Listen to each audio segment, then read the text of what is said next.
Hi, this is Blake Botting with Appalachian Power. Streetlights play an important role in powering our communities, and by working together, we can ensure they remain bright and reliable. If you notice a streetlight out in your neighborhood, please take a few minutes to report it to us so a line servicer can repair it for you and your neighbors. It just takes a few quick and easy steps. Before we show you how to report a streetlight outage, keep in mind that we typically maintain lights on wooden Appalachian Power poles that look like this. They normally contain a pole number on them, which will have a combination of a few numbers and one letter. Now that we've covered that, let's take a look on how to report streetlight outages to us. First, open your web browser on your computer or mobile device and search for AppalachianPower.com. From there, click on Outages tab on the menu. Under the Report Other Problems section, click on Streetlight Problem.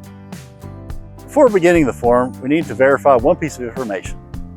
Is this request about a light you pay for? If this is a street light or a light you do not receive a monthly bill for, then click on No, someone else pays for this light. You can now fill out the form to tell us about the problem with the light and where it is located. To ensure we repair the light as quickly as we can, it is important to have accurate information. So please make sure to provide us with a good location of the light. To do this, type in the nearest address in which the light is located and check the pole number on the light. Directions are a big help too. Remember, most Appalachian Power pole numbers will contain a combination of a few numbers and one letter. Make sure you give us your contact information on the form too, just in case we need to reach out for any questions.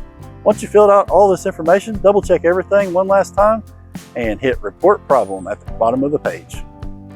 And that's all it takes. Our servicers work to fix these problems as quickly and safely as possible. But please know that repair times are dependent on weather and outages. Thank you for your patience with us as we work to keep the lights on in your community.